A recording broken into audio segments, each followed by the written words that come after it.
നമസ്കാരം. KPCC നേതൃമാറ്റത്തിലുള്ള അതൃപ്തി തുറന്നു പറഞ്ഞ് കെ സുധാകരൻ. താൻ അധ്യക്ഷ സ്ഥാനത്ത് നിന്ന് മാറാൻ ആഗ്രഹിച്ചിരുന്നില്ലെന്ന് സുധാകരൻ തുറന്നടിച്ചു. ഹൈക്കമാൻഡ് നേതൃത്വത്തിലുള്ള നേതാക്കൾക്കെതിരെയാണ് അദ്ദേഹം ആഞ്ഞടിച്ച് രംഗത്ത് വന്നത്. തന്നെ മാറ്റിയ നേതൃത്വം പ്രതിപക്ഷ നേതാവിനെ മാറ്റാത്തത് എന്തുകൊണ്ടാണെന്നും സുധാകരൻ ചോദിച്ചു. അധ്യക്ഷ സ്ഥാനത്ത് നിന്ന് മാറണമെന്ന് താൻ ആഗ്രഹിച്ചിട്ടില്ലെന്നും ആരോടും ആവശ്യപ്പെട്ടിട്ടില്ലെന്നും സുധാകരൻ പറഞ്ഞു. നേരത്തെ അറിയിക്കാതെയുള്ള തീരുമാനം മാനസിക പ്രയാസമുണ്ടാക്കിയെന്നും സുധാകരൻ മാധ്യമങ്ങളോട് തുറന്നു പറഞ്ഞു. ഡൽഹിയിൽ വെച്ച് രാഹുൽ ഗാന്ധിയും മല്ലികാർജ്ജുൻ ഖാർഗെയുമായുള്ള കൂടിക്കാഴ്ചയിൽ നേതൃമാറ്റം ചർച്ചയായില്ല. നേതൃമാറ്റ തീരുമാനത്തിന് പിന്നിൽ മറ്റാരുടെയൊക്കെയോ വക്രബുദ്ധിയുണ്ടെന്നും സുധാകരൻ പറഞ്ഞു. ദീപാദാസ് മുൻഷിക്കെതിരെ സുധാകരൻ ആഞ്ഞടിച്ചു. തന്നെ മാറ്റണമെന്ന് നിർബന്ധം പിടിച്ചത് ദീപാദാസ് മുൻഷിയാണ്.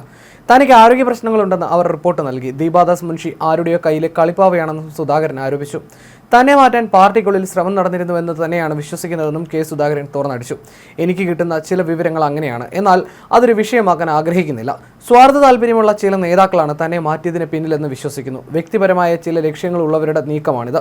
നിരാശ മറച്ചു വെക്കേണ്ട കാര്യമില്ലെന്നും സുധാകരൻ പറഞ്ഞു. പുതിയ KPCC അധ്യക്ഷൻ സണ്ണി ജോസഫ് തന്റെ നോമിനിയാണെന്ന പ്രചരണങ്ങളും സുധാകരൻ തള്ളിക്കളഞ്ഞു. സണ്ണി ജോസഫ് തന്റെ നോമിനി അല്ലെന്നും കെ സുധാകരൻ പറഞ്ഞു. സണ്ണിയെ കോൺഗ്രസിൽ ഉയർത്തിക്കൊണ്ടുവന്നത് താനാണ്. അദ്ദേഹവുമായുള്ളത് സഹോദരതുല്യമായ ബന്ധമാണ്. സണ്ണിയും ഞാനും തമ്മിലുള്ള ബന്ധം പലരും ഇപ്പോഴാണ് എല്ലാവരും മനസ്സിലാക്കുന്നത്. സണ്ണി വന്നതിൽ മറ്റാരെങ്കിലും വന്നതിനേക്കാൾ സന്തോഷമുണ്ട്. സണ്ണി ക്രൈസ്തവ സഭയുടെ പ്രതിനിധിയല്ല, എന്നാൽ തന്നെ അനുനയിപ്പിക്കാനല്ല സണ്ണിയെ പ്രസിഡന്റ് ആക്കിയത്. KPCC പ്രസിഡന്റിനെ മാറ്റുമ്പോൾ പ്രതിപക്ഷ നേതാവിനെ കൂടി മാറ്റുകയാണ് പതിവ്, എന്നാൽ അതുണ്ടായില്ല. തനിക്ക് അങ്ങനെ ഒരു ആവശ്യമില്ലെന്നും സുധാകരൻ പറഞ്ഞു. പാർട്ടി ആവശ്യപ്പെട്ടാൽ നിയമസഭാ തെരഞ്ഞെടുപ്പിൽ ഇനിയും മത്സരിക്കും.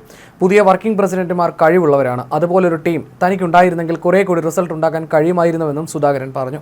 തന്റെ നേതൃത്വം കേരളത്തിൽ ആവശ്യമായിരുന്നു. തന്നെ പോലെ CPM-ഉമായി ഫൈറ്റ് ചെയ്ത മറ്റേത് അധ്യക്ഷനുണ്ട്?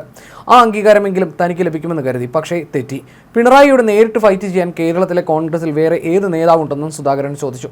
പ്രത്യേകിച്ച് കാര്യമൊന്നുമില്ലാത്തതിനാലാണ് ഡൽഹിയിൽ പോകാതിരുന്നതെന്നും സുധാകരൻ പറഞ്ഞു. തന്നെ മാറ്റിയതിൽ അണികൾക്കിടയിലും കടുത്ത അമർഷമുണ്ട്.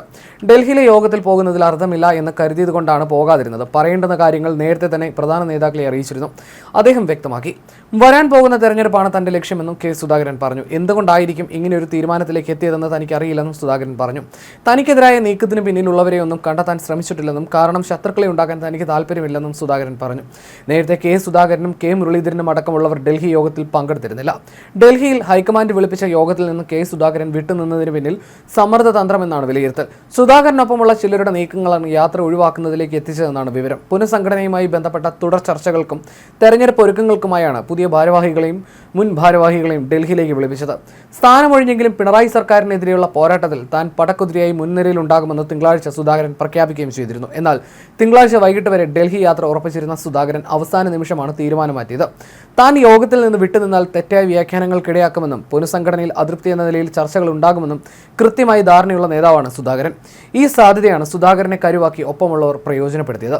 ഹൈക്കമാൻഡ് യോഗത്തിലെ അസാന്നിധ്യം സ്വാഭാവികമായും ഇനിയുള്ള ചർച്ചകളിൽ സുധാകരന്റെ സാന്നിധ്യം ഉറപ്പുവരുന്നതിനും വാക്കുകൾക്ക് വില കൽപ്പിക്കുന്നതിനും ഇടയാക്കും. KPCCയിലെ ശേഷിക്കുന്ന ചുമതലകളിലേക്കുള്ള പുനഃസംഘടനയിലും DCC ഭാരവാഹി മാറ്റത്തിലും വരാനിരിക്കുന്ന നിയമസഭാ തെരഞ്ഞെടുപ്പിലെ സ്ഥാനാർത്ഥി നിർണയത്തിലുമെല്ലാം പിടിവള്ളിയാക്കാമെന്നതാണ് സുധാകര പക്ഷത്തിന്റെ വിലയിരുത്തൽ.